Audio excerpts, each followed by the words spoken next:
Case 3047, Blake versus Brzezinski. All parties, please step forward. Edwin Blake is suing business owner Kyle Brzezinski for property damage and filing a false lien on his property. Mr. Blake, you are a landlord and you Correct. have several rental units. One of the units that you have has been occupied by Mr. Brzezinski's cousin for the last 10 years. And she's been a reasonable paying tenant. We've had no difficulty. Is she still your tenant? She is. And Mr. Brzezinski, who is her cousin, never lived in that unit. Correct. How many rental units do you have altogether, sir? At this time, I have 5. Are they all in the same building? No, they're individual houses, and I have one that's in Florida condo that I rent as well, so that's one of the 5. So Mr. Brzezinski's cousin lives in one of your houses? Correct. This is what your lawsuit is about, sir. It is your claim that Mr. Brzezinski, without your authority, did renovations in that house in a bathroom. And when he asked you for payment for the renovation, you said, I never authorized the renovation. I'm not paying you for renovation that I never authorized. He put a lien on your house. And when did he put the lien on the house? It would have been February when he executed the February of 23. Correct. And when was the work done on the house?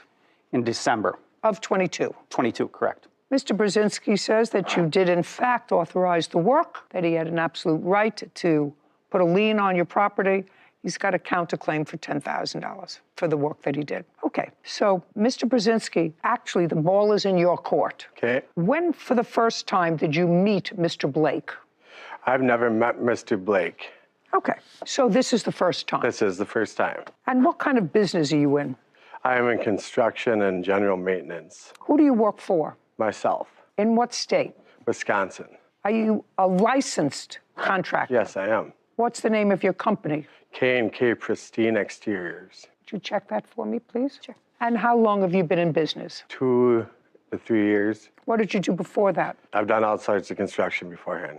Glass and glazing was the most recent one. So you've never met Mr. Blake, so any conversations you had with him were either over the phone or via texts or emails? Everything was through his maintenance guy, Mike Bennon, who is his witness. Ma'am, he's not my maintenance guy. Just a second. Okay. So you've never personally had a conversation with the plaintiff? That is correct. That's a big problem for you, sir. Now, you've been in the construction business. You have a company. Sarah's looking up the company. I assume you have a website. Is that right? Yes. The area of the house that you worked on was the bathroom for your cousin. I want you to tell me when, for the first time, you saw your cousin's bathroom. Probably about 9 years ago, right after she started Just a second. renting. And more recently? More recently would be August. I want to know how it came about, Mr. Brzezinski, Yes. that you saw the bathroom. Did your cousin call you? Were you over there for a visit? I want to know how it came about, since you had no contact with him. Well, her and Mike had called me about how the bathroom was in such poor condition. Who's Mike? Mike Bennon is his witness sitting right there, which would also be my cousin's boyfriend. Oh, just... oh, okay. Yeah. Just a second. So this man, you say, is your cousin's boyfriend. Yes. And either she or he called you to come and look at the bathroom. That is correct. Okay. Was he living there at the time? No, he just stays there every so often. How long have you known him? I have known him once she introduced me, which would be a month or 2 before, in August. In August? Yes, that's when the first conversation about this renovation being done took place. Okay, so August 19th. Just a second. So this is the boyfriend. Yes. According to what you know. Yes. Of your cousin, That who is you correct. know is a renter. Yes. Okay, and then what happened, sir? I want to know how it came about that you did the renovation, since you had no conversation with him at all personally, and you met him only for the first time today. You're trying to scam. Claims business owner Kyle Brzezinski damaged his rental home and filed a false lien on his property. Okay, so now the ball is in your court. August 19th, they had called to have me come meet and look at the bathroom, which I did. And Mike was there too, as well, had us look at it and said, I go, yes, I can do that. And he said what he wanted done to the bathroom. So leave the tub. You mean this man told you that? Yes, Okay. leave the tub and leave the tile up the wall halfway. And then he was doing window work on the apartment, on the house, replacing the windows. So they offered to leave the dumpster there so they didn't have an extra charge with the dumpster, because there was a dumpster on site. I said I could not get to it right now. It would be late November, December before I'd be able to get onto this. So as time went, they got a hold of me and wanted me to come help grab a toilet. Who they? You mean Mike, your cousin? Mike got a hold of me. And as far as you know, he's still dating your cousin. As far as I know. Okay, go ahead. So Mike had me come meet up with him to pick up a toilet from another one of Blake's units to use on my cousin's remodel.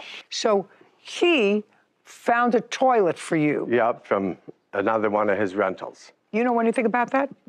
No, just check. You know anything about the other toilet? That's all I'm asking you. I do. Okay, go ahead. I'll get to you in a second. Just maybe. So I did that, and then conversation came by in November when I said, I got time to do this now. Is this good to go?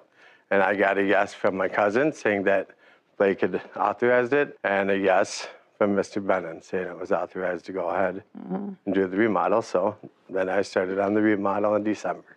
You can't do that. You can't do that, Mr. Brzezinski. Sue your cousin. Your cousin authorized you to do work in the bathroom.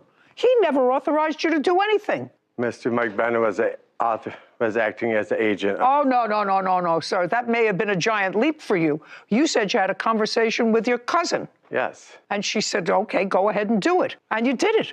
Yes. Did I get that right? Did he? She said. She said, go ahead and do it. She said, go ahead and do it. Sue her.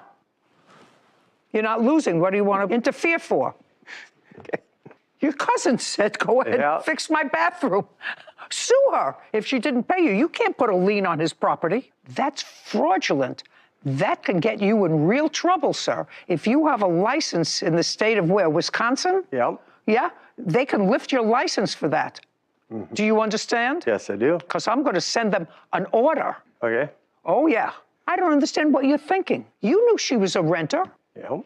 You say I have to get a contract with the owner of the house to do that. You've been in the business. You said 2.5 years. You have a company for him? I couldn't get to the website because it was a spam risk to go to the website, but I have a neck that doesn't really read professional. It reads more hobby-based. Got it. He does landscaping.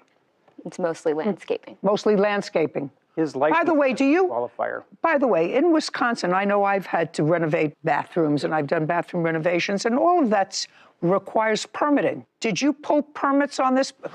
Think very carefully. Did you pull permits on this bathroom? No, I did not. No, but you were required to pull permits There on was the a bathroom. permit pulled for the renovations being done already on the house. You, in the bathroom, didn't pull permits? Nope. No.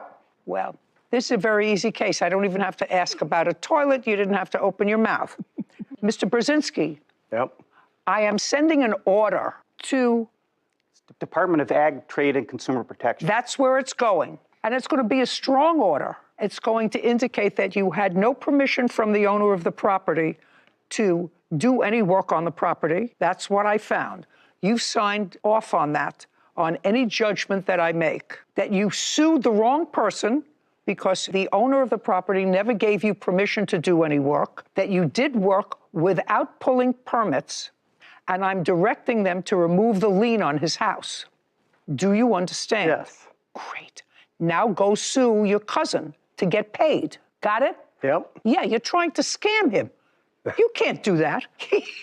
You can't do work for somebody and then say, now I want to get paid. I've never spoken to you, but now I want to get paid. And if you don't pay me, I'm going to tell you what I'm going to do. I'm going to make your life miserable by putting a lien on your house. And by the way, if you get me a number, I'll call them as well. Do you understand?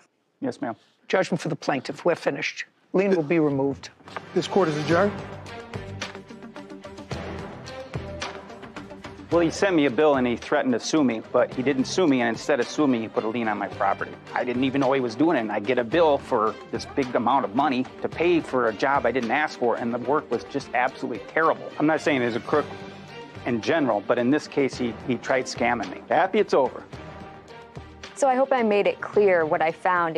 I couldn't find a website on the defendant's LLC, but I did find a Nextdoor page, which is just a business page. It's for neighbors to get ideas. If you're looking for a contractor or a landscaper, neighbors can post on there and give suggestions.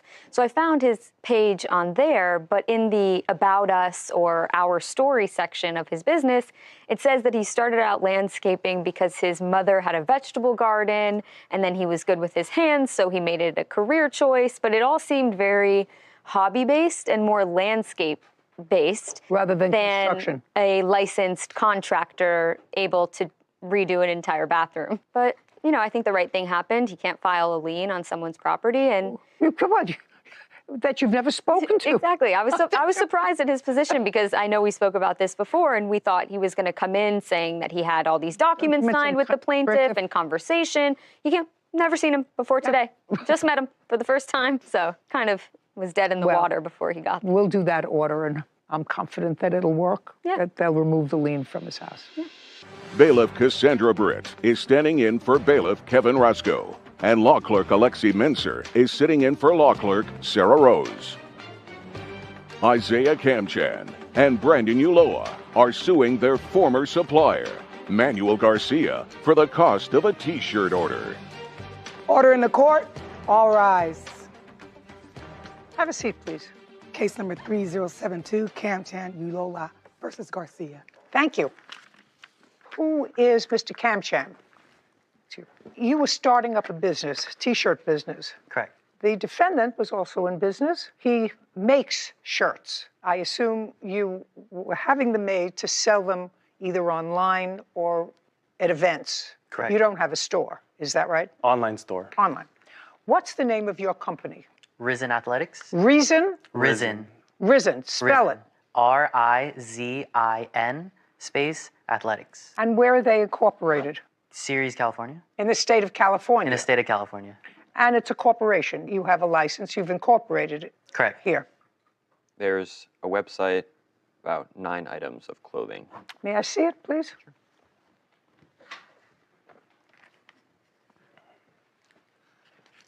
Make it go. Could you go back to, okay, I just want to see where they order them from. Great. And what's the name of your company, sir? MFP Studios.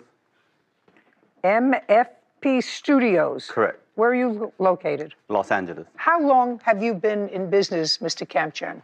About a year and a half. Did you make any money the first year you were in business? Yes. How much? Approximately 10,000, a little over. Nice. In that first year, did you get any merchandise from Mr. Garcia? We did. So you made some money from the merchandise? Not from his clothing, actually. Not from his. What other company do you deal with? We did wholesaling through Champion, the website. Champion is a wholesaler? I thought they were a retailer. So they have a website where you can wholesale and buy a bunch of garments that they allow you to reprint on and sell. So that's what we did originally.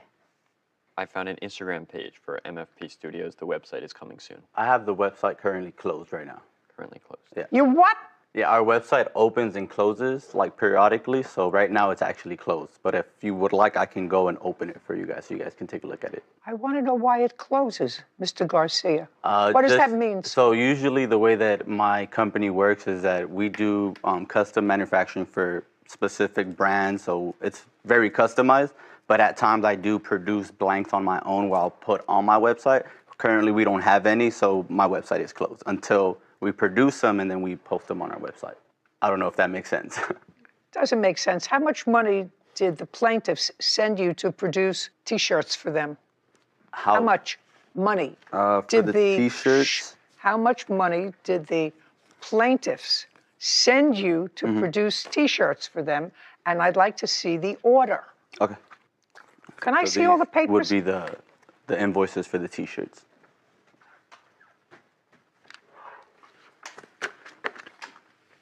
Thank you. Did they pay all of these invoices? Yes. Lex, would you add up these invoices for me, please? How many T-shirts were they supposed to have? Total should have been approximately 320. Is that correct? That is correct. That's correct. How many did they receive? That's what this case is about. Correct. They should have received at least 180. So about half. Correct. It's not true. Just a second. Okay. And you got paid. Correct. Well, at least for that number of shirts, they get their money back, right? State that Duh. again. For the number of T-shirts that you didn't send them, they get their money back. Well, there was a couple other things that were taking into place, so that's Like kind of what? the issue. So there was a lot of changes that were being made. Hold on a second. Lexi. 7996. 7996 is the total of all those invoices. Great. All I'm saying to you, Mr. Garcia, this is the case that we hear about.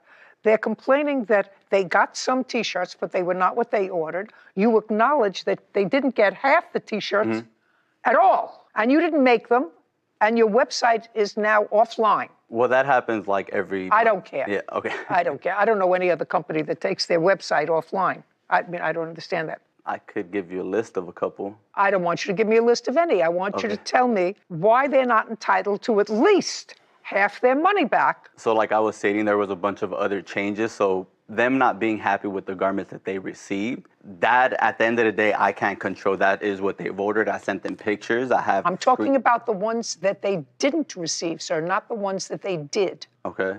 They were not happy, which they will tell me about the half that they received. You acknowledge that you didn't send them half of the ones that they ordered. Correct. Well, why should they pay for those? That's what I'm asking you to answer. Yeah, and that's kind of what I'm trying to explain. So try to explain it to me so that Alexi understands it. He's much smarter than I am. So when it comes down to custom manufacturing, there's a lot of other components that come into place. There were a lot of changing designs. There was a lot of remaking of screens for us to get the design onto the T-shirt that we had to do, that took up our time, that took up our money, that we didn't charge him for. So that's kind of where everything in terms of like the money goes to, is what we're saying. It's like, okay, if you're gonna be making all these changes and then you're not happy with it, if you can see, I have pictures of me sending them a print of the T-shirt and them saying, oh, the print looks different. At the end of the day, we don't work on the designs. We don't change their designs. Whatever they send us is what we put on the T-shirt. If it doesn't come right on the T-shirt, that is not our fault. We don't make the design. That sounds like a yada, yada, yada. Claimed their former supplier, Manuel Garcia, did not properly fulfill their T-shirt order and owes them a refund. Let me see if I can give you the Reader's Digest of what he was saying and tell me if that's what you understood. Would you do that for me? They ordered 320 T-shirts. For all intents and purposes, and because of our easy math, he sent them half. They paid for 320. What he's saying is because they kept making changes, they spent more time on the half that they got, so they didn't feel that they had to send them the other half. Is that what you're getting? Yes. That's a duh. Do you understand? That's a duh. You know, I'm trying to think of an analogous situation for you. I'm a dentist's daughter, and I know that sometimes in my father's business, somebody would come in and he'd look at a tooth and he'd say, you know what? It's a simple filling, you know, and I'm going to charge so much. And then he started to work. Patient said, okay, you know, that's a reasonable figure. And he started to work. And all of a sudden he found, well, there was a little something else in there that he really had to do in order to do what he said he could do for 20 bucks. And so it took him more time. You think he charged the patient for that? No, he didn't. So you at least owe them half of what they sent you. They sent you $8,000. Let's make it nice and easy because I'm an easy girl. And you didn't send them half the T-shirts. Now we're going to talk about the T-shirts that you did send them. Because are we finished with the ones that you didn't? Yep. Now we're going to go to the ones that they did send. And you have to show me why they were unsatisfactory. Pick it up. Perfect. So this is the sample that we received from him. So like the way samples work is he'll send us the clothing, we'll A-OK it. So we A-OK this. This is a large, by the way. Everything's perfect, everything's great. Okay, good. So let me show you the XL and the small. So this right here I'm holding is an XL. The difference. And you want to see another thing? Smaller. This is what I'm holding is a small. We ordered 4 small sizes: small, medium, large, and XL. Hold on, can I see the smalls? Yeah. Can I see? Still sorry. Here you go.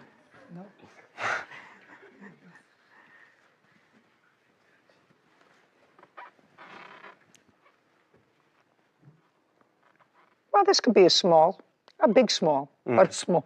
Can I see the extra small, please? Extra large. Extra large? Yeah. Yeah, Same exact size. they're the same size.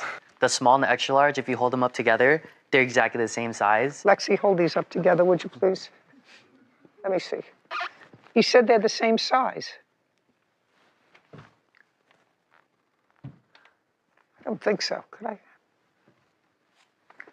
One certainly looked bigger to me, but not a small and an extra large.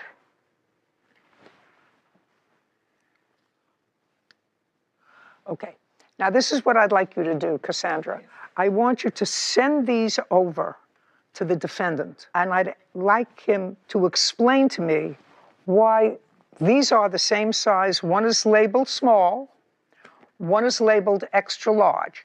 This has nothing to do with a change of design. This has to do with almost math, which, as we all know, is not my strong suit. Okay, so now give me an explanation, sir. This has nothing to do with changing of the design. That has to do with two T-shirts that are exactly the same. One says small, one says extra large. Explain it. This is a very simple fix, so there was just an issue with the tag in the labeling. Just a second. That's what you sent them. Yeah, that's Just a exactly second. my explanation. No, well, this is for the actual garment. What I was referring to was the print on the design. No, This no, is no, the- I'm talking about the actual garment. Did you Correct. send that to them? I did send Just it a to them. second. You sent that to them with the label that was mislabeled. Correct. Okay, how many of the mislabeled T-shirts did you send them? It's a very common mistake in manufacturing. don't give me a- I'm not sure. They didn't give me a number of how How many were many? mixed up. How many? Exactly 73. You see, what the problem, Mr. Garcia, is they can't sell those online because if somebody calls and orders a small and they send them a small, it's an extra large. Or if somebody calls and orders an extra large and they get it and it's got a small, And that could be easily fixed by just changing who the tag. cares? Yeah. You know, my face can be easily fixed. Both. Not so easily anymore. These are all just fixed. Yeah. I mean, they can all be fixed. Yeah. When it happens, it Oh, doesn't okay. always like Yeah, have to be sent out. Yada, yada, yada, yada, yada. Okay, so half you didn't send them and 73 you sent them wrong. Of the other half, 73 you sent Labeled them wrong. wrong. Correct. You sent them wrong that they can't resell as you sent them online. I mean, they could send them to a pop-up store and sell them for nothing. Or And donate say, them. you know, you try it on and see whether it fits you, but you can't sell them online. Otherwise, their business would be destroyed. Okay, what about the rest? Now we're finished with the So- sizes. He has claimed to sent us over 180 shirts. That's incorrect. He sent us 123 exactly. Do you have any proof that you sent them 180 shirts? I had them in text messages, but I don't have that phone. But I mean, I'm sure I that. mean, everybody that has no case has no phone. I mean, I have. Mr. Garcia, everybody have that proof has that I no sent them proof, pictures, yes. I have everyone photos. then show it to me that you sent them 180 shirts. Well, I don't have all 180 in the picture. I mean, I don't know if you'll be able to count them, but. You want me to count them? You're in necessarily. business. Mr. Garcia. You want to show her? No, you're in business, sir. That's not the way you run a business. 120 they sent, and of the 120, how many were you able to sell? Out of the 120, Just a second. And out of the 120, does that include the 73 that were wrong size? yeah. Yeah. Oh, that includes So the we're 70 left with only 50 that weren't labeled incorrectly. How many shirts did he send you that you were able to sell 0. We sold none of his shirts. because they were mislabeled or you didn't Mislabeled get or them? misprinted and didn't get them. Great. Do you have any text messages between the two of you? So many. Anything in specific? I'd like you to show me one where you say to him, we cannot sell these shirts, they're the wrong So size. We'll show you the demand letter. So we sent him a demand letter, hoping that he'd still like try to solve it outside of court, but he never replied to it and just never sent us So anything. here it'd be us telling him that the items received were not as promised, and the other side would be the lawsuit issue. Okay.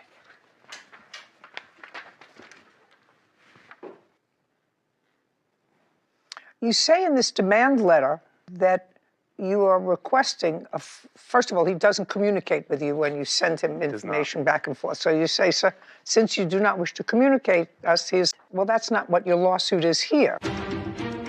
Isaiah Kamchan and Brandon Ulloa have accused their former supplier, Manuel Garcia, of owing them a refund after sending the wrong T-shirts. Okay, did he send you any T-shirts? No T-shirts. So how much did you pay him? All in all, minus the setup fees that we're also suing for, it is exactly... No. Oh, sorry. I want to know where the $15,986 comes from.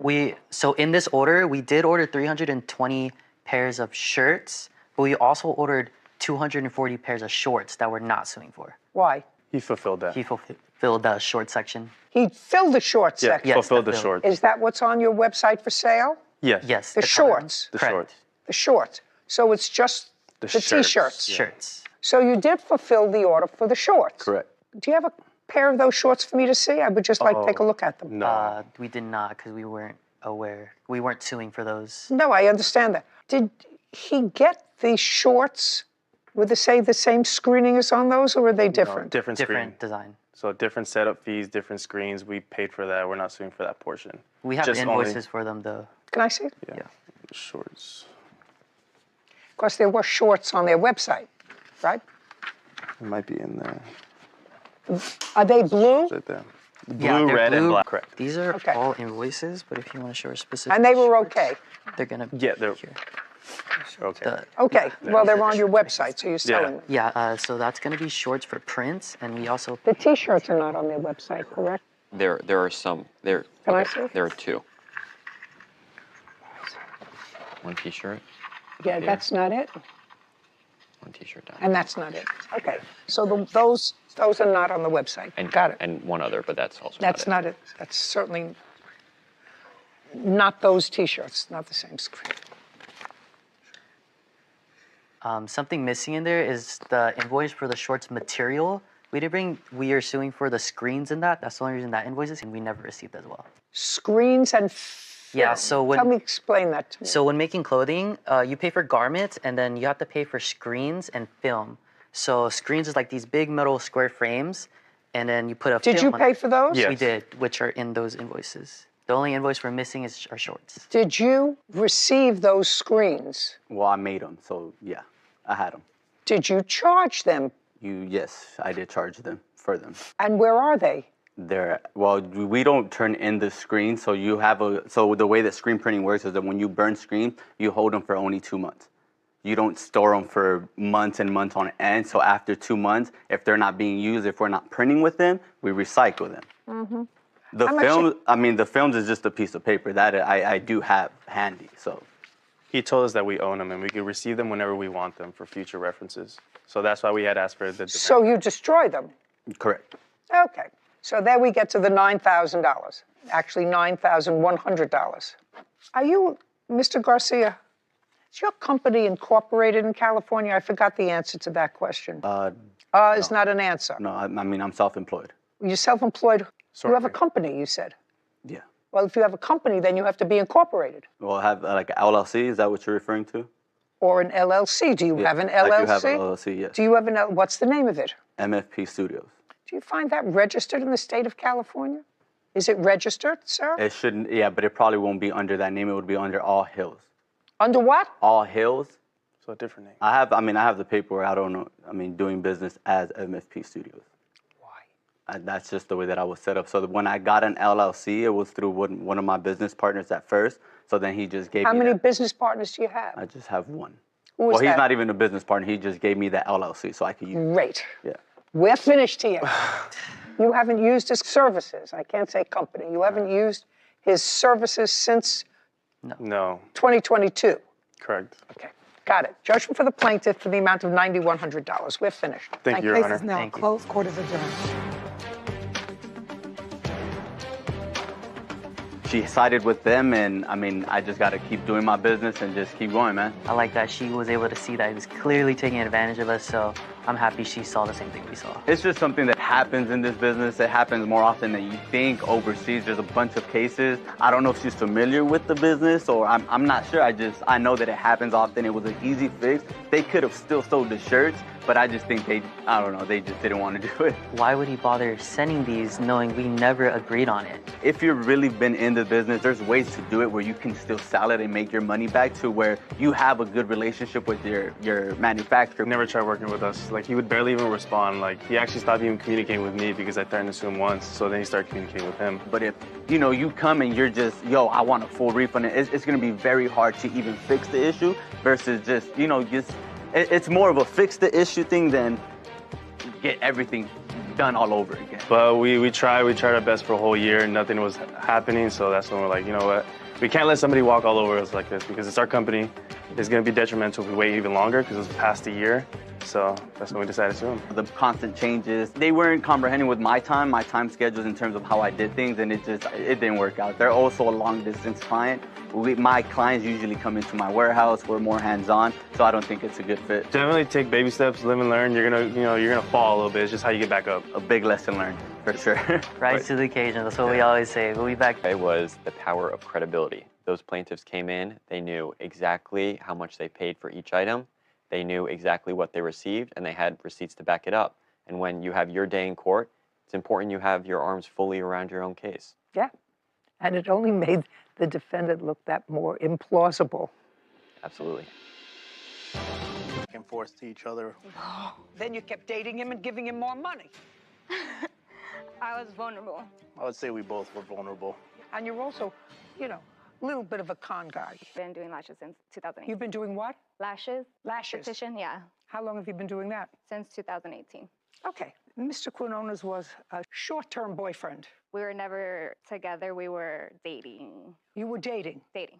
Dating sufficiently that he asked you for, according to you, some money for an investment that he wanted to make. According to you, he asked you for a loan, and that loan was for $10,000. Correct. In what month and year did he ask you for this loan? August 2021. And how long had you known him in August of 2021? About a month. You know that doesn't sound terribly intelligent to me, and you look like a very intelligent It wasn't very person. Okay, so you knew him for a month. He asked you for $10,000, and he told you it was for a business that he was thinking about going into, and that business was buying and then reselling cars. Yes, Your Honor. Yeah, and according to you, you gave him the $10,000, and he was supposed to pay you back. He never did. Now he's not your boyfriend anymore. You want the money back. Where did you get the money from to give him? I just saved it. You have proof of that? Yeah.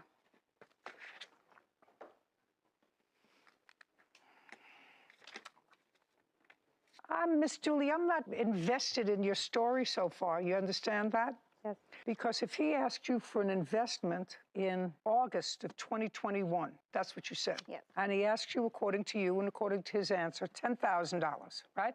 Well, according to you, according to his answer, she sent me, he acknowledges that you sent him $10,000. You know who doesn't acknowledge that? Moi. I do not acknowledge that. Now, in August of 2021, you sent him $3,605. Do you know that I don't believe that that was $10,000 for a bunch of cars and investment? Then you didn't send him money again, according to this. You sent him Then you sent him $2,500, and it says in that for car. Not the other. It says in that one for car. That was, oh my God, it looks like it was sometime in October, although I don't have dates on this one. Now, if you're going to try to convince me that this was a $10,000 loan that you made to him, you're going to have to show me contemporaneously with this August 2021 some communication with him. Okay? Okay.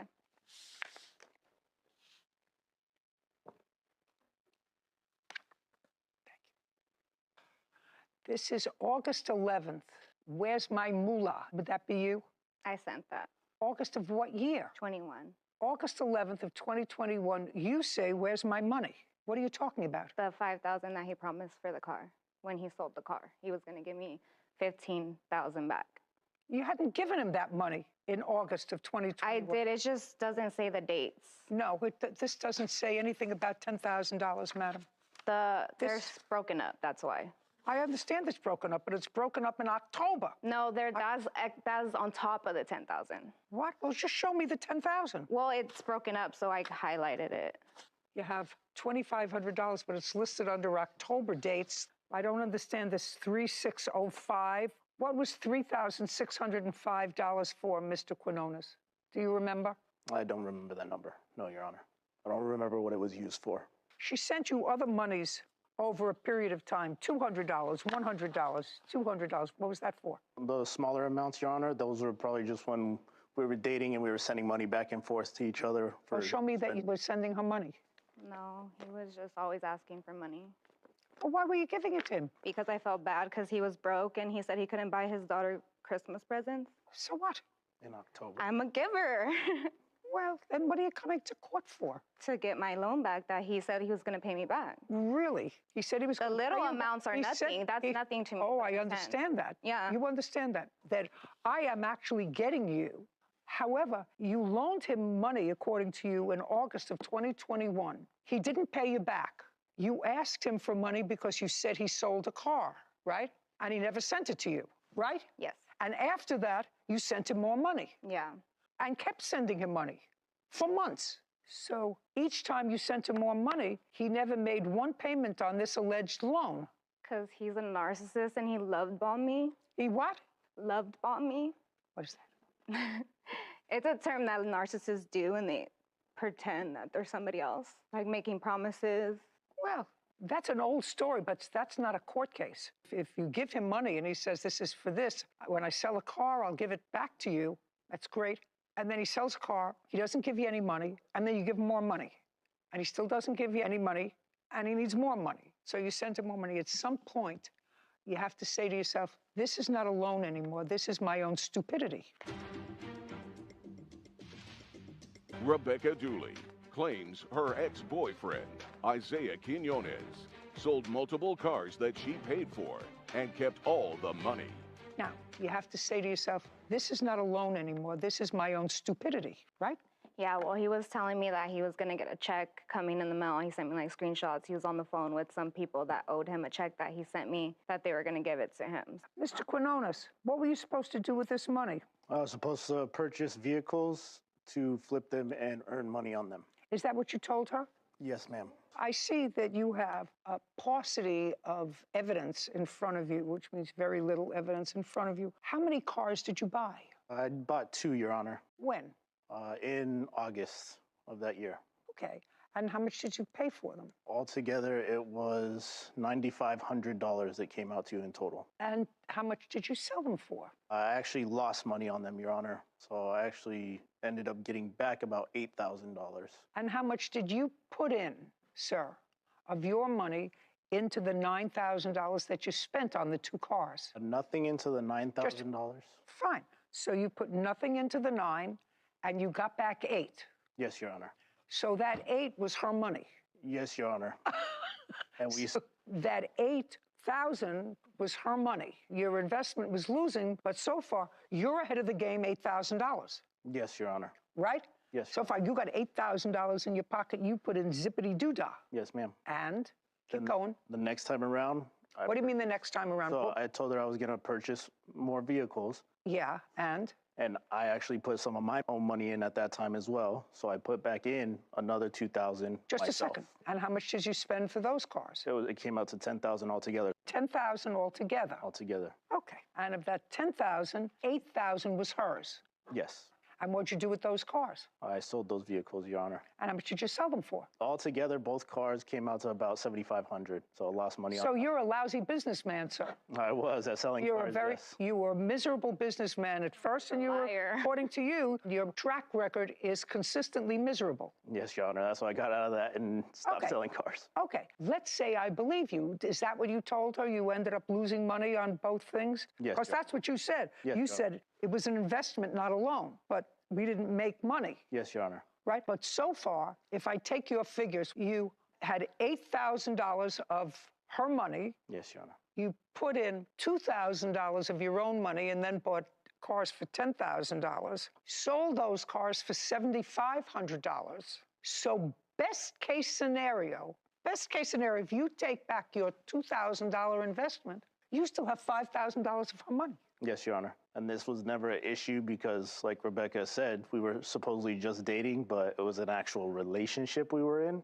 And we actually started getting closer. I had a job on the side as well, but during that time, I was on family leave because I ended up having kidney stones. So I was in the hospital a lot. And I was letting her know, like, hey, I'm trying, but it's not working right now. And I ended up losing money on our investments. You lost money, but you ended up with money in your pocket.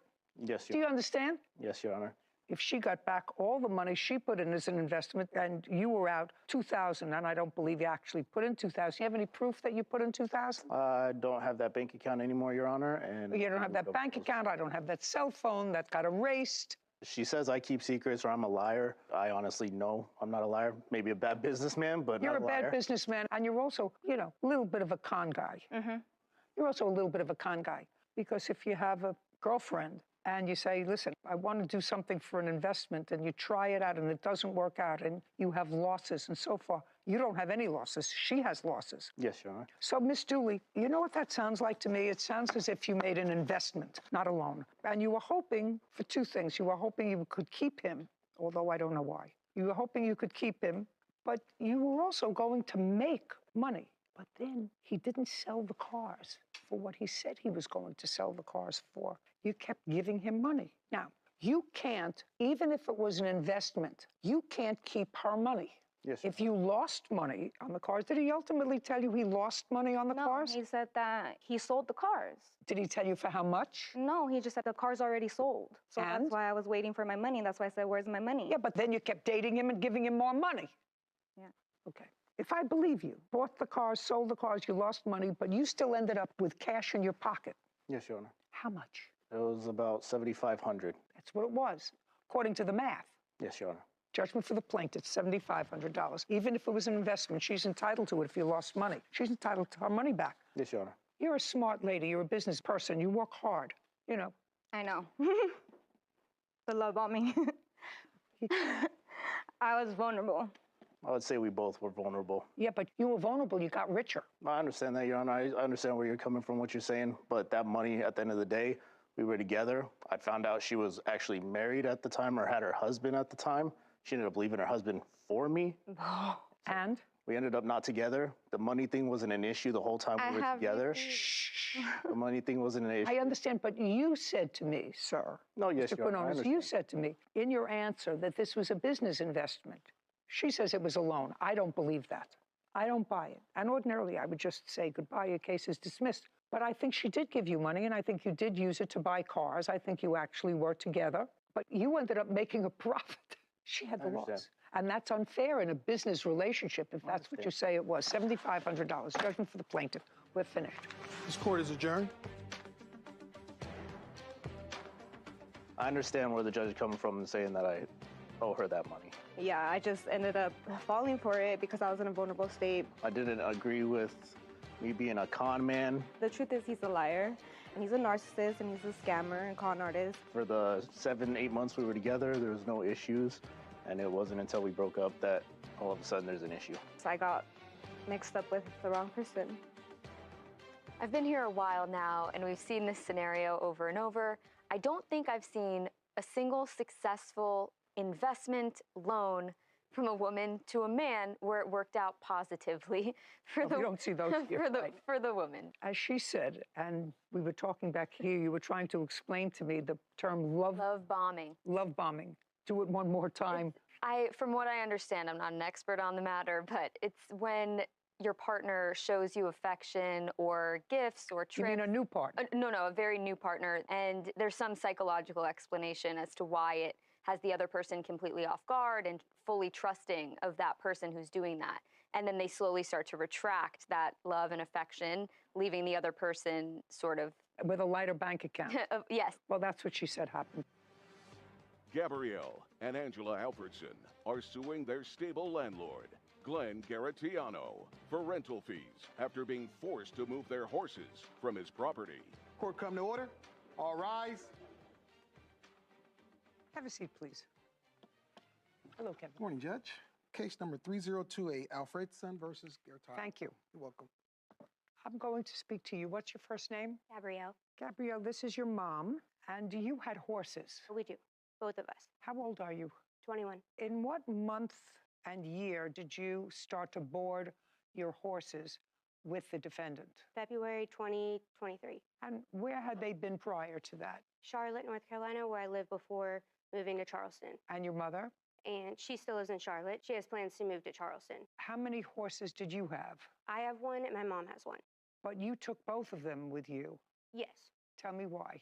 They've been together for over 6 years. This is something we do together, me and my mom. And since she had plans to move, we didn't want to stress them and separate them. So we wanted to keep them together. Okay. When you moved with the horses, you were the person who found the property? Correct. And did you meet with the defendant?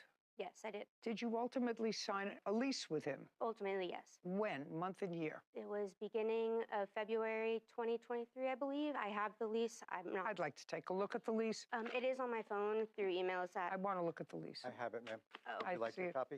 Yes. These are copies of all the documents I'll be speaking about today. I don't want to see all the documents. I want to see the lease. Coming up. Exhibit B. Thank you.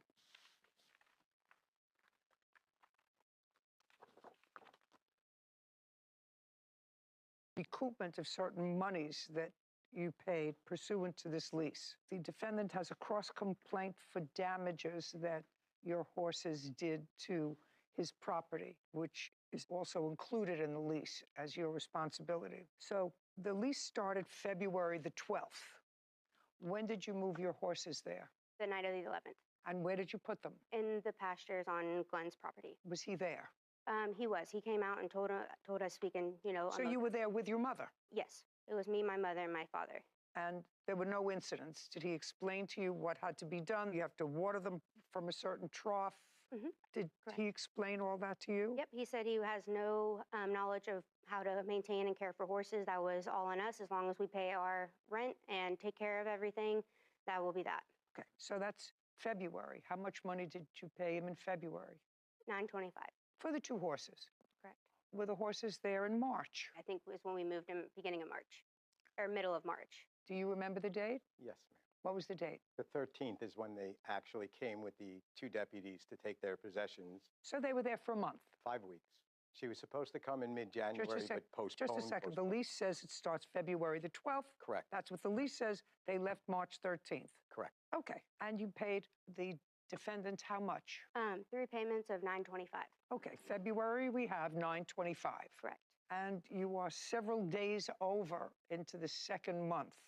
Did you pay the second month? We did initially. You made 3 payments. I'd like you to explain to me the third payment. We had to pay the first month of board, which was the $925, then the $925 for a deposit. Okay. So a $925 was a security deposit. Correct. And then an initial $925 for the first month of February. Okay. So $925 was a security. Is that correct? It is correct. Okay. It was not paid at the proper time. Neither was the first lease payment. $925 was security deposit. Yes. 2 months board. Correct. Now, it didn't work out. Oh, it's way more than didn't work out. I just said, I don't care. Actually, the idea is to keep it simple. It didn't work out. You were happy to see them go? I initiated termination in the lease pursuant to the And lease. they were happy to go? Apparently, yes. So now it's a matter of money. That's all it's about. I mean, you're not married to each other. You don't share grandchildren together. So it's a matter of why they don't get their security deposit back. Do you understand? You stayed over the second month, so you had to pay the second month, but $925 is security deposit. And there's no reason, unless there was some sort of violation of the lease, why you're not entitled to the $925 back, which is your security. There was also criminal animal abuse during the 5 weeks that they were there. Just to say, what does that have to do with this lawsuit? It has to do with why they were asked, their lease was terminated. I don't care. Okay, that's fine. They want their money back. They don't want the pasture back. And I understand from your papers you believe that they weren't adequately caring for the animals, and because they weren't caring for the animals ate up your pasture. I don't know. You're going to show me what you're alleging in order to avoid returning their $925 security deposit. That's part of it. Falls in your court. Okay. Security deposit, $925 security deposit, to which they would otherwise be entitled to unless you have proof to me that their horses damaged your property. So you want to go directly to the damages? I want to go directly to the damages. Okay, I heard. This is my life. It's fleeting by so fast. Someone please give this to I the just judge. want you to show me what the damage is. Okay. I guess I'm not going to refer to my notes. I'll just do it on the fly. Okay. The very first. Shh. Oh, don't explain? No, Sorry. I don't want you to explain anything. They're pictures. Oh, there's something in the packet that you just gave me. Would you please show this to Gabrielle and ask her if that's her signature? Your Honor, may I speak? Shh. No. That means no. That's a no. Okay.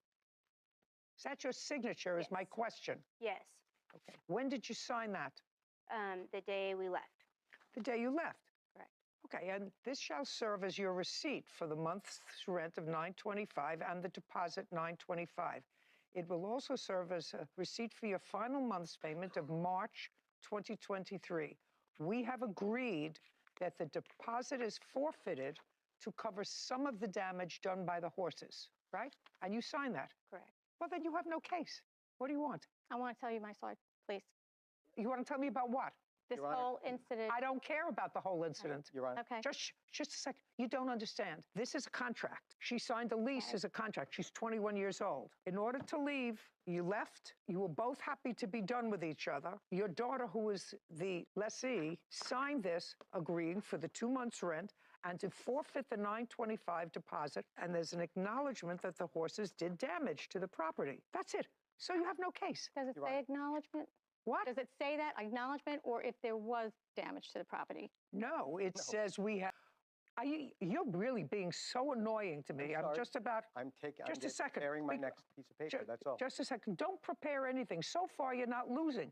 The only thing you're losing is my patience. You said I have 43.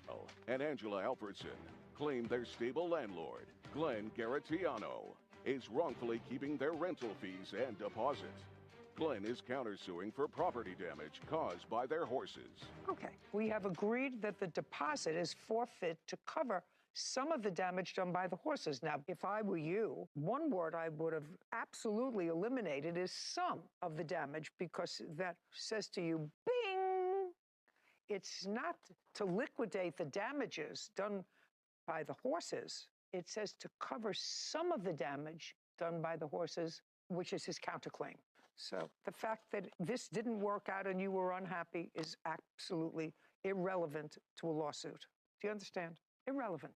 Now, did you and your tenant have any discussion about what damage you allege that the horses did? Yes. Was that the day that she left? No, ma'am. It was prior to that, numerous occasions. Can you imagine I have something important? Just please, sir, ma'am, I have something important to show you. Sure. Give it to Kevin and answer my question. I shall. Great. Do you have anything in writing, emails, etc., to demonstrate to me, other than verbal conversations, that the tenant was made aware of damages that the horses would... The 43 pieces of evidence I would like, just a second. Does have that evidence that you're asking for. Everything that you're going to hand me in that 43 pages, I just want to let you know, because when I go through 43 pages, if all of it is not relevant to the damage and the amount of damage that the horses did, that's not going to put me in a good mood. So make sure you're sending me all that stuff. Hold on a second. This is important prior to even looking at that receipt. If you'd please refer to the last page of the summons and complaint. What are you showing me? What I'm showing you, ma'am, is that the summons and complaint was filed by the father. I don't care. No, ma'am. This is filing an illegal court document. I don't know why you don't care. I don't care because I wish I could care. For your sake, I want to care. But for the purposes of this case, I don't care. All I want to see from you is the damage that you are alleging that was done to your property in excess of $925, which you kept as security deposit. That's all I want to see. I don't want you to tell me that her underwear doesn't match, that the wrong person filed the summons and complaint. I'm not interested. Very simple. Do you understand? Do you understand what I said to the plaintiff, sir? Did you understand that? Don't hand me all that stuff. I'm not. I'm saying it's in folder 4 right in front of you. Those are the damages. The damage to the grass in front of all of the No, that's not what I asked you for. If you follow instructions, I said to you, I want to see in writing, which you said you had, notification to your tenant prior to March 13th that damage was being caused to the property. And you said numerous. I said, show me. You said, I have 43 pages. I said, I'm not reading 43 pages unless it's all relevant. And if I read 43 pages and if it's not all relevant, it's going to put me in a bad mood, which I'm getting to. Quickly, I see that. Yes, because this is a lawsuit. It's not a kvetching contest. It's not about fetching. Do you understand? I didn't let her kvetch. I said, this is a lawsuit. You want your money back? You signed the document that says you're not getting your money back. That's what you signed. The damage estimates are in the back of that folder. And I told you, I'm not asking you for estimates. Okay, you're asking me for communication between me and them. It was mostly verbal. So then the answer is you don't have anything in writing. There may be text messages. I did not review them. Oh, okay. But so there were text messages regarding yeah, her trough that was leaking, and she just ignored the text. She ignored text often. I actually don't care. I have pictures of the damage to the stables in there. Yeah, $925. You got it. It's covered. You counterclaims dismissed. We're done. This case is over. This court is adjourned. The man was very harassing to me the whole time. I didn't get to show any of my text messages. She was a week late with the rent. She signed the lease, brought the horses, and then, oh, I forgot the rent. Into the second week we were there, I told my daughter, something's wrong with this man. We got to get the horses out. A week later, she comes back with the rent, and I'm like, where's the deposit? She goes, oh, I didn't have the deposit. I'll get you that in a week. He wanted me off the property. He said, I want no trespassing ordinance on you. I said, can I not feed my horses? No, get off the property. These people were bananas, and they were damaging horses. We here in court hear legal arguments, not emotional arguments. It can be, a therapeutic experience for the litigants to be able to get their story across or share the underpinnings of the story, or what really went on is something that we hear a lot in court. But it doesn't matter how many color-coded files you have if they don't contain evidence that are pertinent to the legal argument, not the emotional argument. We don't want to see them. We don't want them. Especially in this case. It was cut and dry. In this case, there were contracts. Yeah, signed. There were two no contracts, a lease and a termination of that lease with the terms. Yep. And there was only one word, Sarah, and that word was some. And that allowed him to even bring the countersuit in the first place. But it was sort of slick, the word some. If you're going to forfeit your $925 deposit, and what he's primarily complaining about was that the horses ate all his grass in his meadow. Right, for $925, you can buy an awful lot of grass seed. Sure. They're not about to build him a whole new piece of property. Didn't work out. There was a contract. Sort of interesting. Yeah. Courtney Friend is suing her former friend, Joseph T. Ivan Jr., for stealing money from her deceased husband's bank account. Court come to order. All rise. Have a seat, everyone, please. Hello, Judge. Case 2190, Friend versus Ivy Jr. Thank you. You're welcome. Miss Friend, your husband passed away recently. Yes. When did he pass? August 26, 2022. What did he pass away from? He took his own life. You have kids? I have one. I have a daughter. She's 7 months old. She was born June 14th, 2022. I'm sorry. Thank you. It is your claim that Mr. Ivan, after your husband's death, withdrew money from your husband's bank account. Was that a joint bank account or his own bank account? It was under his, but So it was his. Yes. So it was his bank account. It was. Did you also have a joint bank account? We just shared that one. I wasn't working, and I'm not working. He is sole provider of our family. So the bank account was in his name solely? Yes. Okay. How do you know the defendant? We met in 2020. We worked together at Target, and that's my husband and I, and also the defendant. So you worked there? Yes. Did you become social friends? Yes. And at some point, Mr. Ivan says that your husband needed money, that he was in some sort of difficulty with rent money. Okay. That's what Mr. Ivan says. In what month, Mr. Ivan, do you claim that you loaned money to Mr. Friend? Mr. Whalen is his name. Whalen. Yeah, Michael and I are best friends from the day that we met. By the way, just hit it off right away. So this gentleman would come to me, and vice versa. Just tell me. The money we're talking about, August 17th, 2022. And was the conversation about the money in your house? Yes. In your house? Yes. I'd like you to tell me what that conversation was. Absolutely. Michael showed up at my door on August 17th. He needed money, and he needed away from the plaintiff. Just a second. Don't tell me what he needed. Tell me what he said to you. His rent is very far behind, and he would like to borrow $1,500. Did you ask him why? Of course. And what did he say? Rent. No. Why his rent was so far behind? Oh, not exactly. He stayed with me for the next 2 days, so we had a lot of conversation about it. Okay. So when he came on August 17th, he did not stay home with his wife and the new baby. He stayed with you for how many days? For 2 that week. You and your husband been having a difficult time? We were the last couple weeks before his ending. And he did, in fact, stay out. Did you know where he was staying? No, I did not. Okay, but you knew he was out? Yes, I had asked him to leave. Okay. Now, his rent in his house where his wife and his baby was overdue. Yes, Your Honor. And he needed $1,500 according to you, so what did you do? I gave him the $1,500. Mrs. Friend, in June, July, August, was your husband working? Yes. Same job? He was working with Burlington, so yes. Did your husband have any problems that you know of with either drugs or gambling? I didn't know at the time. But do you know now? Yes. What kind of problems did he have? He was struggling with use of cocaine. Okay, so that would account for his need for money and also for problems. Okay.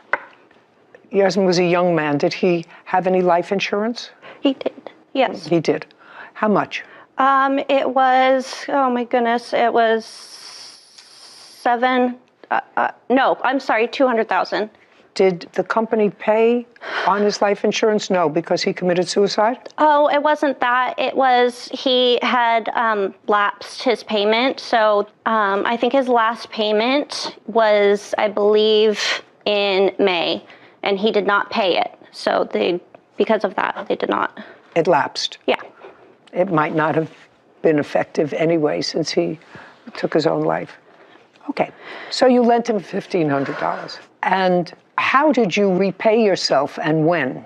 Your Honor, I'd like to point out that she was very well aware of the fact that he was using cocaine for the better part of the year. Just a second. Okay. Mr. Ivan, not necessary. Okay. I repeat myself because that was our agreement. Michael was at my house a week later also. He logged onto my phone because he no longer had any belongings. He no longer had a physical wallet or a phone in his possession. He lost them. Miss Friend had his wallet, but I can show you that later. For now, he's asking me if he can put his memorized information on my digital wallet, which I can show you now if you'd like. Yeah. It's still on my phone to this day. His information? Correct. Okay. With the agreement. Just a second. Courtney Friend claims her former friend, Joseph T. Ivan Jr., wrongfully took money from her deceased husband's bank account. I want you to bring that up. Yeah. And Sarah, you're going to take a look at that? It's the top card, sir. The one that says Chime. That's my digital wallet, my personal digital wallet. So it's the same as when you put something in your Apple Wallet and you can pay using, I'm trying to think of the easiest way to describe this to you.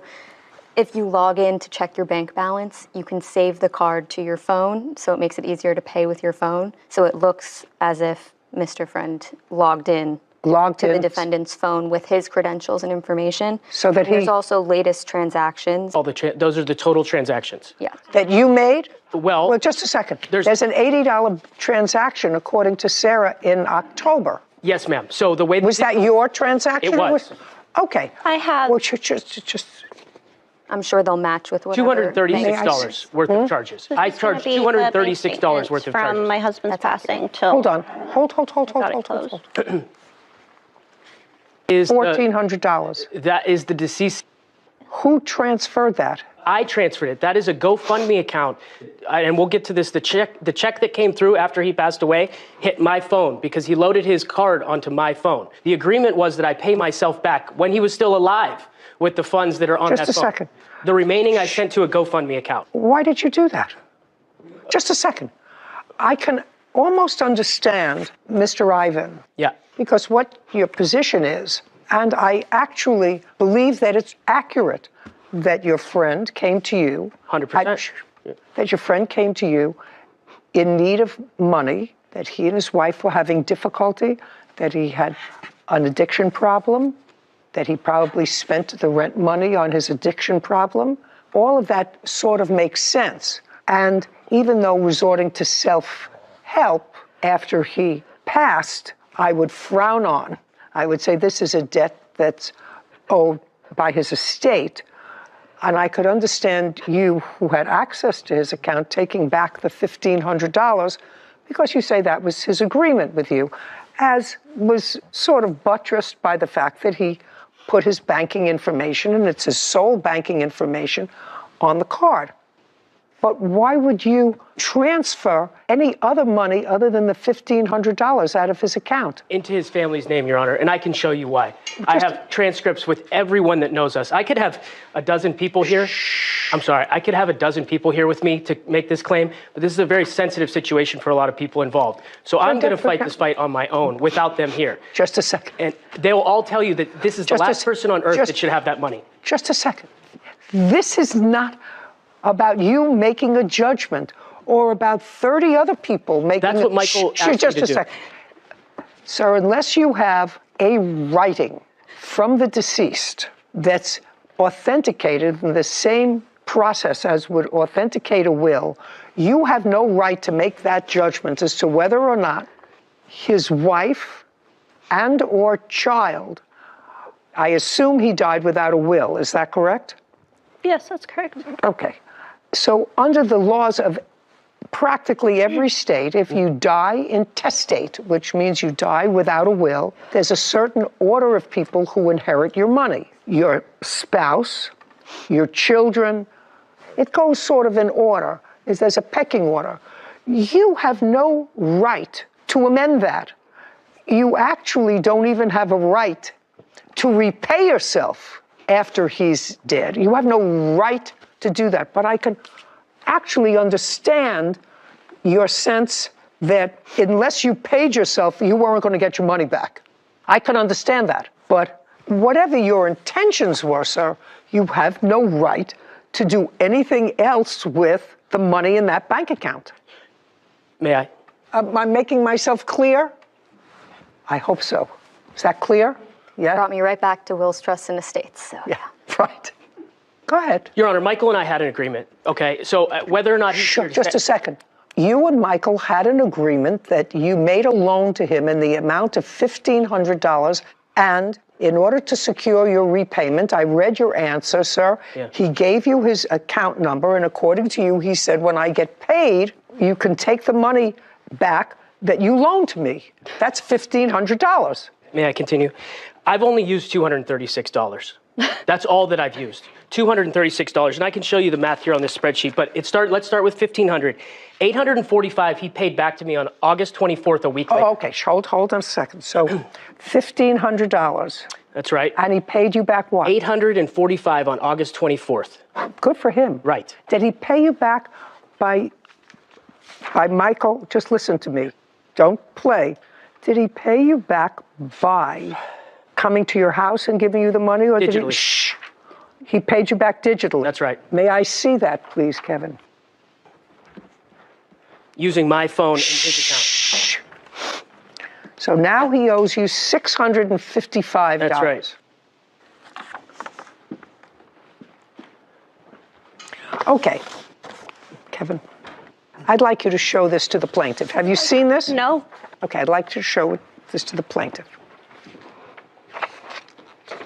So Mr. Ivan acknowledges that your husband, Miss Friend, pay attention, that your husband paid him back more than half of what he had borrowed. Now, then You took back, Mr. Ivan, from the account, how much money? $236. No, that's not true. Shh. We can go line by line. Shh. Courtney Friend has accused her former friend, Joseph T. Ivan Jr., of stealing money from her deceased husband's bank account. Which of these charges? There's an $80 charge, a $60. Are those your charges? Yes. Okay, hold on. $140. Just a second. $145. Yes. A $77.35. Yes, and that's it. Those 4. What about Cash App? That's the digital transaction that you just had. Oh, and $845. Got it. I'm still owed $392. Okay. Now, how much money do you allege, and I'm going to give this to you or give you, you must have this. How much money do you allege that he took out of the account? I'm asking for $2,700. I don't care what you're asking for. That's irrelevant to me what you're asking for. Okay. How much money do you allege he took out of the account? I think he took way more than what he's saying. Oh, well, I don't care what you think. Ms. Well, Friend. it's proof right there. I don't. Other than the $1,400, which he says he transferred to the GoFundMe page, did you receive for your daughter any part of this $1,400 that came from a GoFundMe page? I have not, no. Okay. Just a second. Okay. But the GoFundMe page was subsequent to your husband's death. Is that right? Yeah. Who started the GoFundMe page? It was my husband's. So this money did not belong to your husband. This money was not money from your husband. This money was started by somebody else, not the defendant, and somehow ended up in your husband's bank account. Am I getting that right? No. Well, what's this 14? How did it end up? I transferred it from, that's Michael's bank account ledger that's attached to my digital wallet. I understand. And it's going to the GoFundMe. A GoFundMe is a special account that's set up in a tragic, or well, I know exactly what it is, but what I'm not following is why would it not be in this? It is. He's saying that is a to, not a receiving. That's a debit, not a credit. He sent the $1,400 from Michael's to the account. Oh, just a second. Oh, you can't do that. Sorry, sir. You can't do that. So you took out money that didn't belong to you because at best case scenario, you're still owed $400. $392. Yeah, okay, $400. You were still owed $400, and you withdrew $1,400 of Michael's money and sent it to the GoFundMe page. Yeah, because of the fact that the last person on earth that Michael would want to have that money is this person right That's not your judgment to make, sir. That's fine. That's just a second. That's not, listen to me. I tried to explain to you what the laws of intestacy are in this country. If you die without a will, there are certain people who get your money, whether the deceased hates them, wasn't talking to them, it doesn't make any difference unless he and his wife are separated by a lawful separation order by the court. She and his daughter are entitled to this money, and it's not up to his best friend or his best friend's friends or other people to say he was angry with her, she threw him out. Whatever the reason that you're saying Michael would want the last person to receive any money from this GoFundMe page is the plaintiff, that's not your decision to make. You took back some of your own money, he paid you back some, you may get skunked for $400. I don't want it. Just a second, you may get skunked for $400, but if you sent this money to a GoFundMe page and that was $1,400. For the family's name, Your Honor. You can't do that. That's fine. I did it because Michael would not want her to have it, so I gave it to his family. Okay, well, you can't do that, sir. I have a baby. I'm not faulting you emotionally, sir. Yeah. Listen to me. You were there. You provided a shelter for Michael to get away when he was. That's right. I'm sorry. I'll stop. That's a fact. It's just the truth. Judgment for the plaintiff in the amount of $1,400. We're finished. This court is adjourned. It doesn't matter.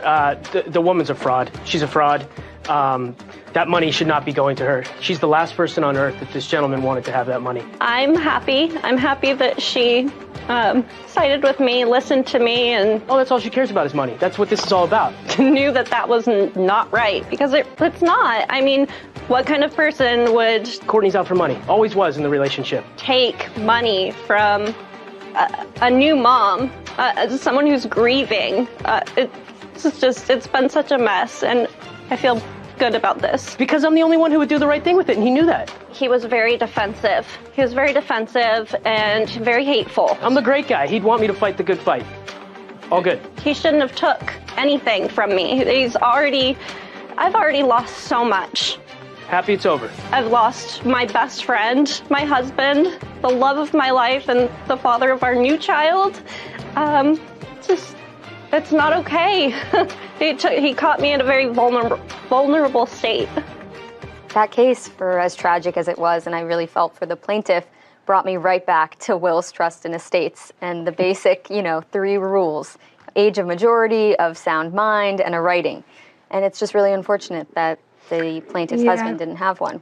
If I were to venture a guess, I would say that most people, when they're under 40, don't have a will. Yeah.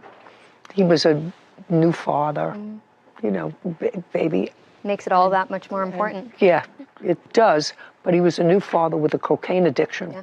Tough to try and guess the mental state of someone going through that, But I also agreed with you that you can't fault the defendant for his he knew how his friend felt, and he was trying to carry out those wishes, but there is the law and there are rules, and you can't take it upon yourself to redistribute your friend's money. Or the GoFundMe money. Yeah. All good intention, but you got to follow the rules. Right. Princess Davis is suing photographer Tavares Long for breaking their photo shoot agreement. Court come to order. All rise. Have a seat, please. Hello, Judge. Case number 2013, Davis versus Long. Thank you. You're welcome. Miss Davis, what do you do for a living? I'm a language interpreter. For whom? For hospitals or law offices. Is it your own business? Yes. What languages do you speak? Spanish and Portuguese. Tell me how you met Mr. Long, who was a photographer. I met Mr. Long as part of a social cycling group that I'm a part of. And so they have weekly cycling rides, and he's always there, and I'm usually there too. So according to what I read in your complaint, you got to chatting with Mr. Long, and sometime in October of 2021, so not quite a year ago, the two of you discussed him taking photographs of you to be used on his website, on his business website. That's a photography website, sir? Yeah, well, we didn't discuss, we just discussed doing a photo shoot together. Yeah. Well, that's what I said. Yeah, yes, ma'am. Don't say no unless, Yeah, I mean. I already live with people who say no just to say no. You discussed taking photographs of her for your website, doing a photo shoot, and in exchange for that, she would get a free copy of the photographs. That's what you discussed? Yes. That a fair statement? Yes. Is that a fair statement? Of some of the photos, yes. I don't think that you said some of the photos. You said, you sit for a photo shoot for me, that I can use the pictures on my website. That's not what.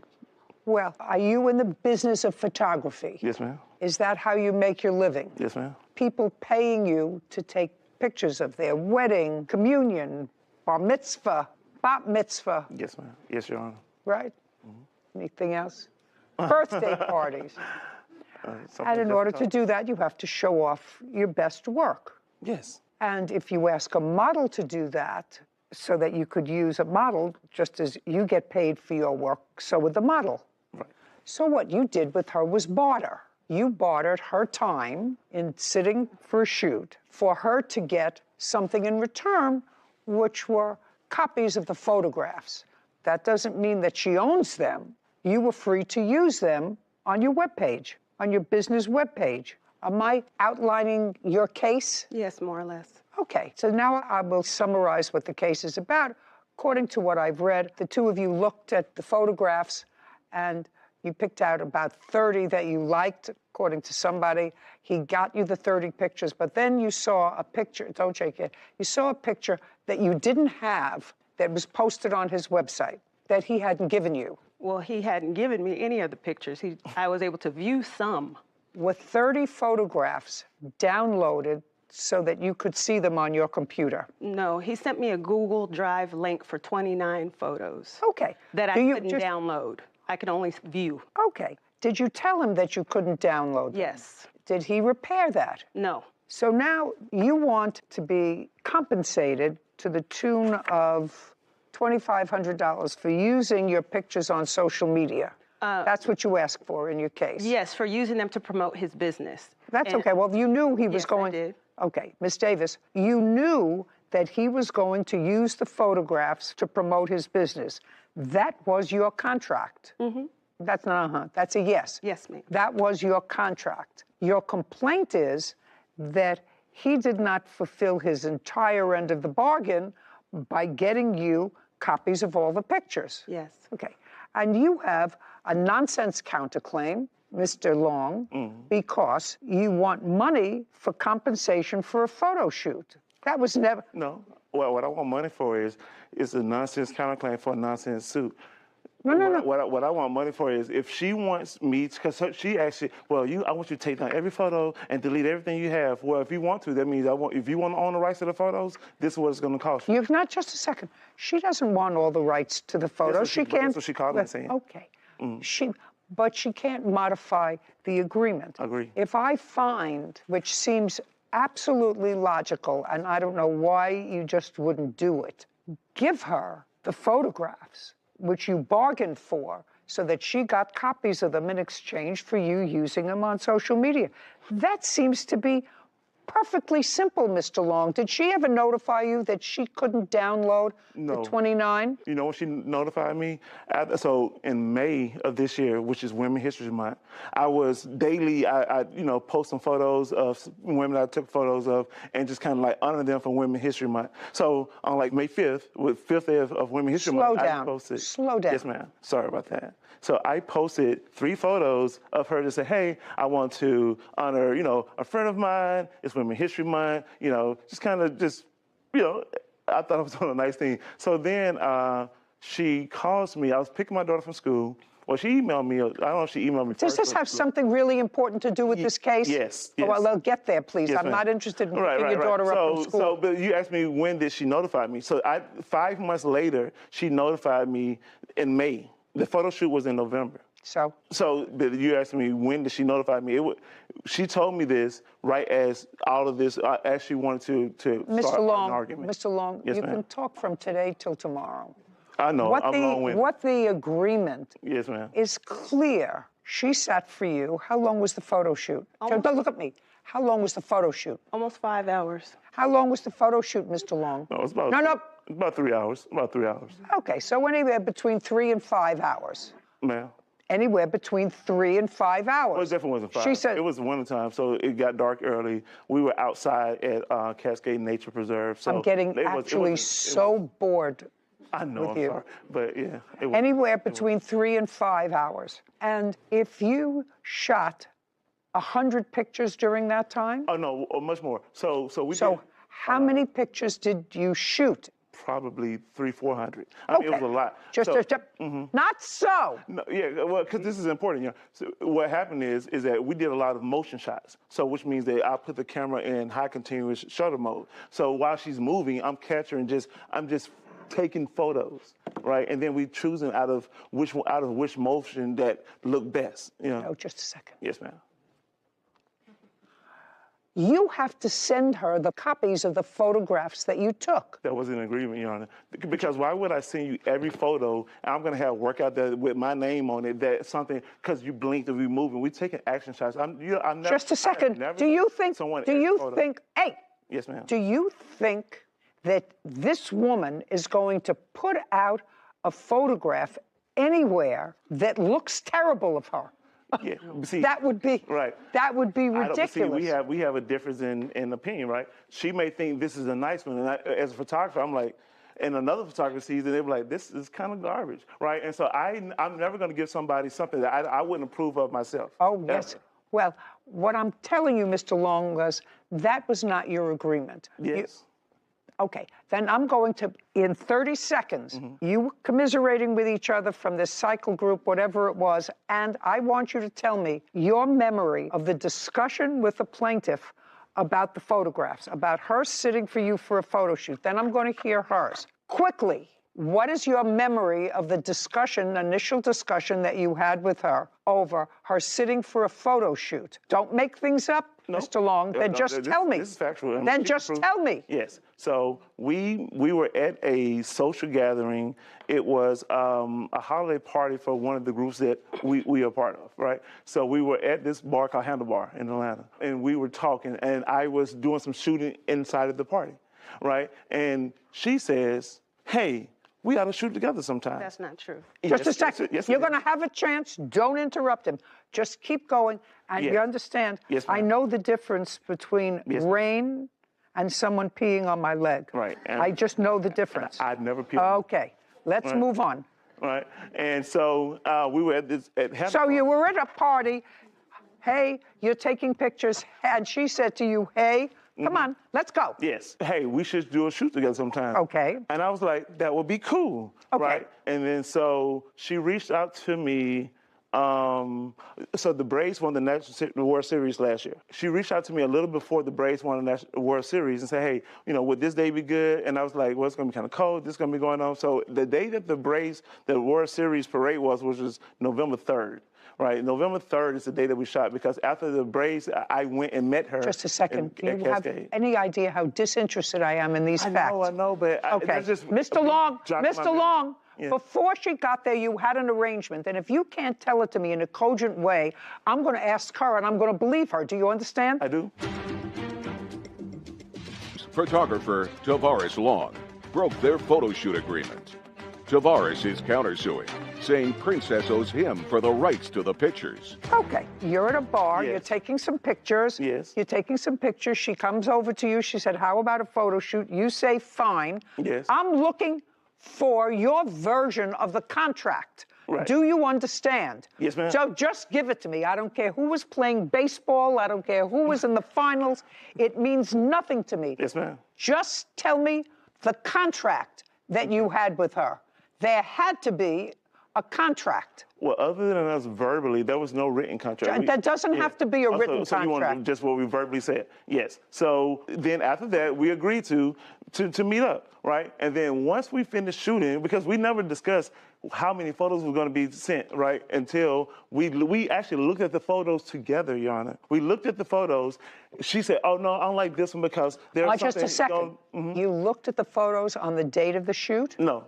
Well, she looked at some of them on the camera, but not every photo on the camera. But when did you look?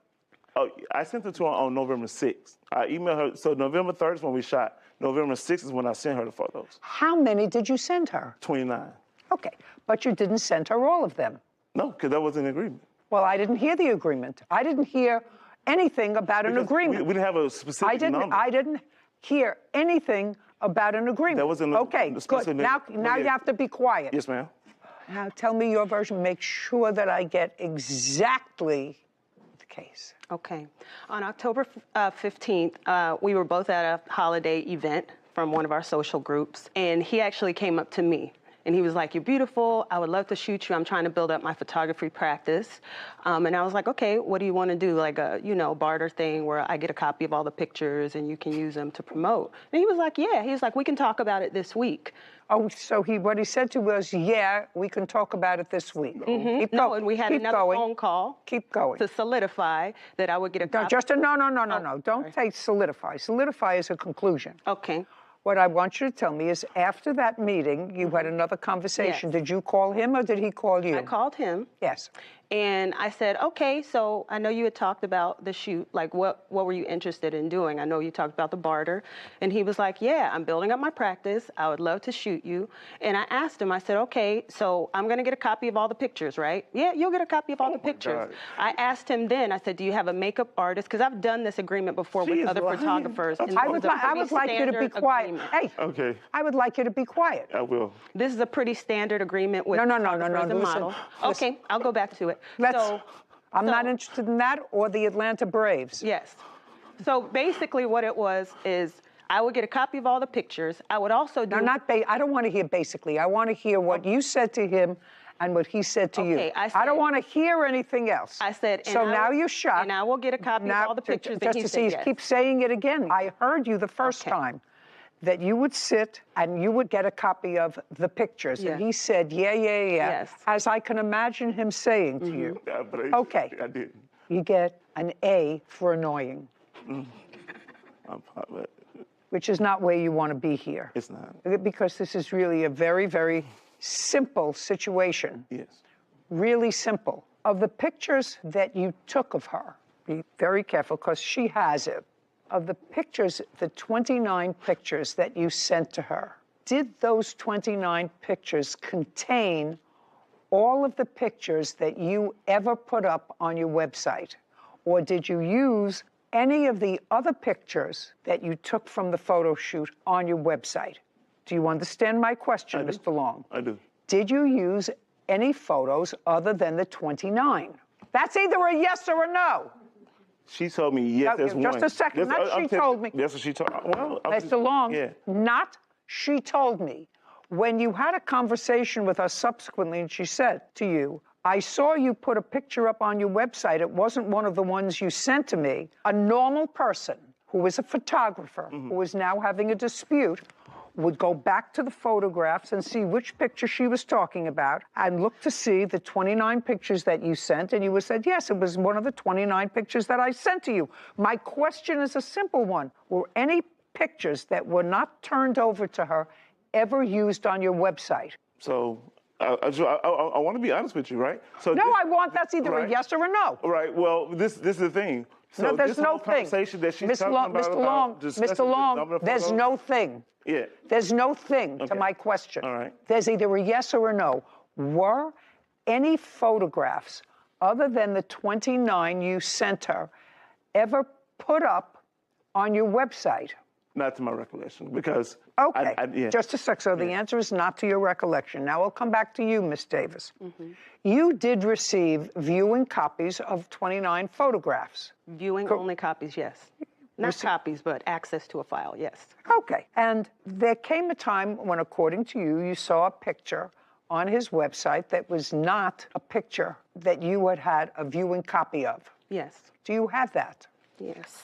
Give me 1 second. Where is mine? And then the communication with him, if you have any communication about that photograph. Is this all clear to you, Whitney, this case? Is this clear to you? Is there anything that needs clearing up? Okay, that You is pretty clear. Message. This one was the specific one that I didn't recognize. I had seen. No, I don't want to know that you recognize it. I want a picture that was not within the 29 photographs that he sent to you, and then any communication with him that you have via text message. That's the text message. That's a lovely photograph. Thank you. Yeah, she got it for free. Text messages. You can also. Oh. Happy Monday, Sarah, is that she feels very uncomfortable about you having pictures of her that she doesn't have copies of and having them accessible to you to post. I just want to finish this back and forth. Yes, ma'am. She does say, if you don't want to send her all the pictures, just delete them all from whatever hard drive you have and take her pictures down from any social media. Did you do either one of those things? That's what this back and forth seems to talk about. I didn't, and I was never going to do it. Because... Okay, just a second. I didn't ask you if the answer is no. Okay, no. Where are the photographs now, Mr. Long? The photographs, I use, scan disc, so they're on the SD card. So very easy to make another one and just give her a copy, is that right? No. What, it's hard? Is that hard, Sarah, to make a copy of that memory chip? What do you have to do? I don't think so. I mean, I've seen people do that before. They plug something in, they plug something in at the other end, and then one transfers to the other. Am I wrong? It's not hard, no. What? It's not. I think he's saying it's not impossible. He's just not going to do Nothing's impossible. But one, I don't send all photos to anyone. I've never sent every photo that I've taken to someone. I've never done it. Then, Mr. Long, I don't care what you've never done. Right. Then, shh. Why don't you try listening? Princess Davis has accused photographer Tavares Long of withholding photos from their photo shoot. Tavares says he can keep the photos he chooses because he owns them. Okay, if there is ambiguity in an oral contract, two things should happen. First of all, the one that tends to benefit the most from the contract, business-wise, is you. That's not her business. You see, these photographs are not her business. She does... You want to use these photos for her business. Do you see my mouth moving? Yes, ma'am. She works as an interpreter. So she doesn't need for her job as an interpreter photographs like this. They're nice to have to look through a book, nice to have professional photographs taken. I know Sarah loves to do that. All right. But this is your business. It is. And if you put up, why don't you be quiet and just listen? If you put her picture up on your website, you're the professional at photography, so that you have to create a contract. You, not her. This is a sport for her.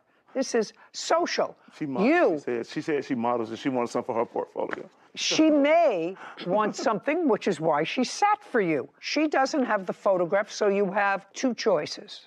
Either you give her a copy of that drive that you have. You still own the pictures. Anytime that she wants to use the pictures, you have to get credit for the pictures. I'm never going to give somebody every photo because I don't want any work out there that is not standard for my business to be out there and somebody post it. We took action shots. I'm not giving you shots and you blinking. Mr. Long,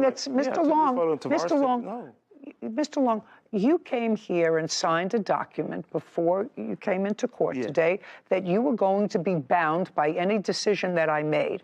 If you read the contract that you signed, that's what it said. Okay.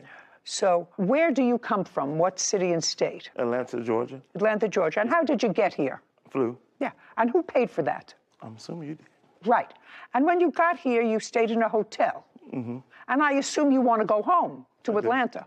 I do. Eventually. How long? You gonna... No, I assume. And when you came here, sir, you also got a fee, an appearance fee. Is that correct? Correct. And how much did you get as an appearance fee for trying your case before me? I can disclose that. What, disclose it? I'm asking you a question. You're on the road. I thought you wasn't supposed No, to listen to me. Don't look at her. Okay. Listen to me. All right. How much of an appearance fee are you being paid to have your case tried before me? $300. $300. And you'd like that $300? I mean, yeah. What? Yes, I would. Yeah. So this is what I'm telling you. I'm holding your $300 until she gets a copy of the hard drive with the photographs on it. Okay. So if you don't give it to her, it's going to cost you at least $300. You're just lucky I'm not taking your airline ticket as well. Yes, sir.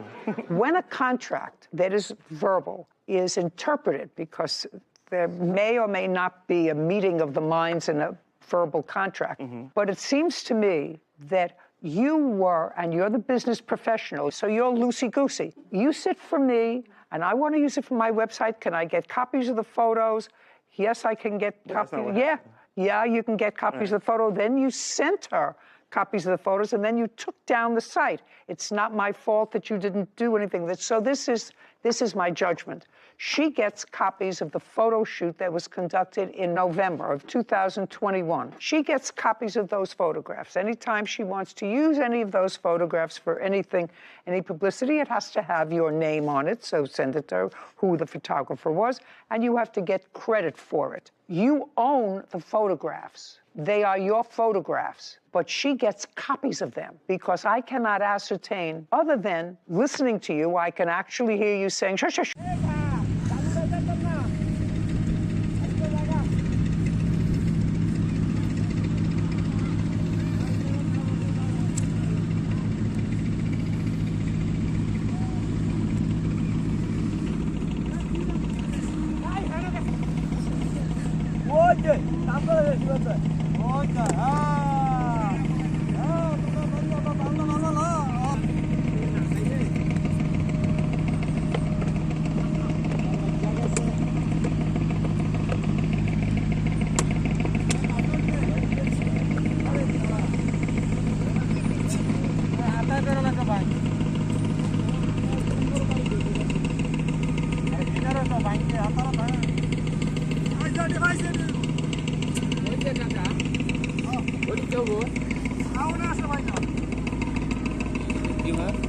Bagai.